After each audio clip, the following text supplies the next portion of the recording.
What's up guys, Phoenix here. This video is going to be kind of a half-assed deck profile for the Dragunity build that I played in the last two Dragunity-oriented DEVpro duels that went up on my channel a day or two ago, and then another one I think went up earlier today. It even might go up after this. I haven't worked out the scheduling at all, but anyway, the concept of this deck is extremely simple. It is a Hieratic Dragunity hybrid, max out on combo cards, kill them or die. Very simple concept. Very tried and true. You kill them or you die trying. Obviously, in the side deck, there are other things like just protect the floodgate type nonsense. Of course, we get Dragon's Bind and Bosch. That's just another floodgate that's like Vandy's Emptiness. But the only two traps that I'm running you see are Emptiness and Warning, and even the Warning might get cut. But I mean, like, it's just great against Pendulum strategies when you can set Warning and have it backed up with Stardust so that they can't out it with like Dragon Pit or Arch Phoenix Centric or Diamond Dire. Like, it actually forces them into very specific situations that aren't necessarily the best for them. But then, obviously, you bring in, like, anti-spells and Iron Walls, depending on the matchup, obviously. But the deck list is extremely standard. It's basically, literally, combo cards, ways to get to combo cards, nothing else. Triple Ducks, one Blackwing Zephyros, one Harpy Harpist. This might actually get swapped out for a second Zephyros, just because the interactions there are generally really good, but it's also just like another level 4 Wing Beast that's normal summonable during a situation where you have a Tefnuit Sue combo and it becomes the level 4 that gets combined with Galaxy Serpent alongside like potential instant fusions to make extensive Dragunity combos. There's obviously, as you've seen in my videos that I posted about this deck even in the past, as far as like over a year ago, that there is a specific point with Hieratics, mainly due to the fact that Galaxy Serpent exists, where you can start moving from Hieratics to a Dragunity-based combo, and you can intertwine them, interlap them. They're very compatible with each other, and you can even like transition back and forth between what you're trying to do in your combo string to either favor the Dragunity interactions or favor the Hieratic interactions, or even you can build off of both. So that's basically what you're trying to do here. But those are the only Wing Beasts in the deck, outside of counting Instant Fusion. Triple Phalanx, Galaxy Serpent, and Labradorite Dragon are the tuners in the deck. Galaxy Serpent is obviously just the 4th Phalanx. You can get it off of the Hieratics. It's a level 2 Dragon tuner. That's the only reason that it's relevant. Labradorite Dragon just being a 6. The reason I'm running this is because it is another Cards of Constance target. That thus makes it the best level 6 for this deck to run, so that you can, Cards of Constance this away and then use it as a 6 with Hieratic-based plays later in turns. That's basically the reasoning behind that. But Triple Tefnut and Triple Sue is the only Hieratic part of the engine. You want to go second 100% of the time with this deck if you get to choose. So there's no real purpose to run an Asset. I mean, you could put one Asset in here, and I have toyed with that option in the past, as well as thought about it now, just for if you go first and you have some combination of Sue and Asset, or a Convocation and a Sue. Like, you can actually make plays, but then that puts a heavy strain on your hand being combo-based as well. And I would rather just take the chance of not going first. Like, that's just the better thing. And plus, like, Ducks, Phalanx, Mistleton combos can hopefully balance out the rest of the deck going first as well. This isn't like when we didn't have Ravine and you had to have the Hieratics taking up a huge chunk of what your potential play ceiling was. You have Ravine now. In fact, you have 5 of them. And so that makes your first turn going first plays a little bit more consistent in the form of you can have Ravine, Ducks, Phalanx, Mistletons, all these things. You can have those, and then you can kind of mesh the Hieratics in there with it. But sometimes you will brick going first, but I mean, it's whatever. As long as they don't kill you, usually you unbrick your hand going second through the use of Tefnuits, Sues, and whatever. But Double Mistleton, just because it's another combo piece. It functions well with the Hieratics as well, having to like tribute one in suboptimal hands, things like that. Then the last monster is the obvious Red Med. I hate this card. I hate drawing it. I love summoning it out of a deck, and I love using it as a combo piece. But when you draw this bitch, I literally want to slit my wrists. But that's 19 monsters for the spells, 1 soul charge, because Jesus Christ, this card's a blowout. This card, you soul charge for literally infinite in this deck. Like, even just bringing back 2 monsters, like, just start allowing you to manipulate so many things, as well as the fact that Sue pops spells and traps. It pops Pendulum Scales right now, which is extremely relevant, because that's the thing that you have to deal with against Pendulum matchups, is you have to kill their board, and then also answer their scale.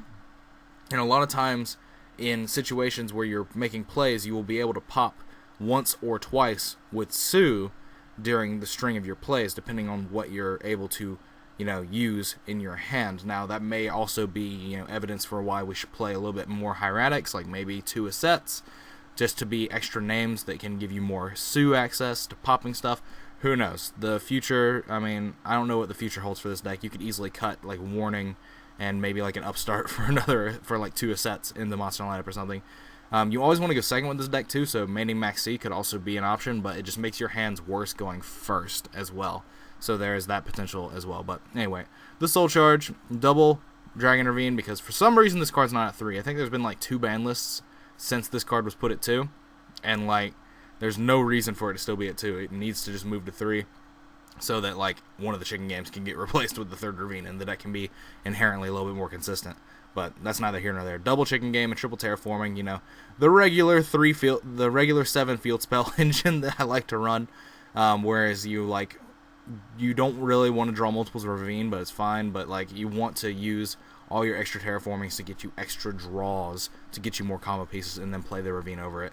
Just the standard theory there. Triple Hieratic Seal Convocation, just because it gets any of these, gets missing combo pieces. This are additional combo pieces. Triple Upstart Goblin for consistency, because you want to see literally every one of these cards, except for this one. This one you want to be able to summon out of the deck, but if you have a combo hand, then you can also just do your combo out to the extent that you're going to be able to do it, and then Upstart afterwards, so that factors like this aren't in the deck, and then you have a better chance of drawing these 2 traps, the only 2 defensive cards in the deck.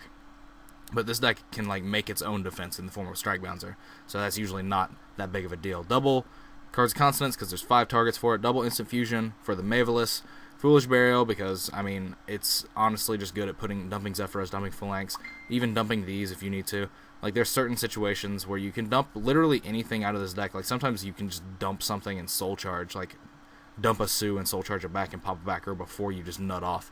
But there's that, and then there's this Emptiness and Warning, because they're 2 of arguably the most powerful traps in the format right now against Pendulum-based decks and everything else just in general. They're very good catch-all cards. But, if you cut them for something else, like more combo cards, then I could easily see that being a possibility, because this deck needs to be as aggressive as possible moving forward. But for the extra deck, the single copy of Maveless, because the extra deck is really tight. So, Maveless there. Double Atum, because the Hieratics support using both of them in multiple combo strings. A Ptolemy, a Bouncer for defensive purposes, a Utopia Beyond for playing against Cosmo. You summon this against Cosmo, makes their untargetable ship 0. And then you can attack with whatever other monster that you had. If they say it was the Dark Destroyer that they had on the field, if they had Dark Destroyer up, you can summon this. Dark Destroyer's attack becomes 0. You can attack with whatever monster you had that gets over that 0 attack Dark Destroyer now. And now even if they summon Forerunner out of the deck, this can attack over Forerunner because it's 3k. So it allows you to like basically eliminate their ladder. There's no real effective way of you eliminating their ladder and like making it to where they can't summon more things out of the deck and they can't float. There's no real effective way that you can do with this specific build to stop them from doing that, but at least you can just clear it. And if you can clear it and then lock them out with something like Crimson Blader or something like that, then they usually just can't play from there. Gaia Dragon, just put on top of a Tum, because you do summon 2. The first one usually gets banished off Red Eyes, and then the second one you can put a Gaia Dragon on top of. And then this is just really good for attacking over Trick Clowns, as I've made very clear.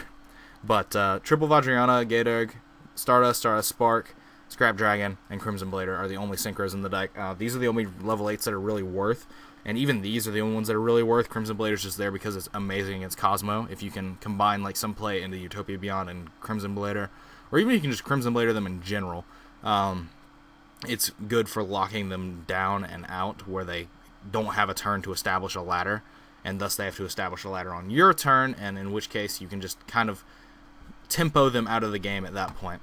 But Stardust and Stardust Spark are self-exclamatory. Protect Emptiness, protects anti-spells and Iron Walls inside decks. Protect the Warning from being Dragon Pitted, things like that. Just basically very standard things. Stardust is also just great because it stops your opponent's Wavering Eyes and Luster Pendulums from allowing their engine to progress. Overall, just really good. If I had room for one more spot, I'd probably put Cypher Lord Omega in here. But even then, I wouldn't even consider myself making that most of the time. There are definitely other things that you could also run, like maybe a Dweller or something like that. I'm not entirely sure at this point. The side deck is just all kind of just jank, like basically just play sets of Floodgates against different matchups, triple MST, but I almost never side these actually in.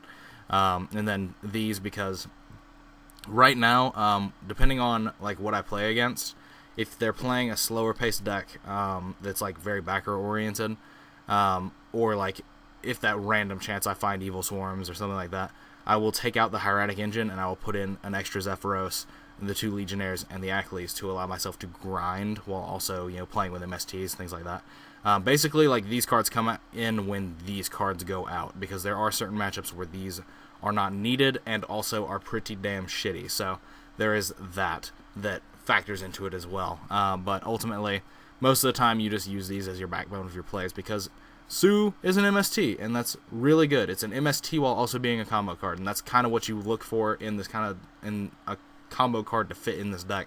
Because like I've made very clear, this deck does not have access to Pendulum Summoning, and that's honestly going to be the biggest drawback of it, because when you're not playing a Pendulum-based strategy against a Pendulum deck, you have so many hoops you have to jump through. You have to out their board, out their scale. All their monsters are free when they reestablish a scale. Yours weren't.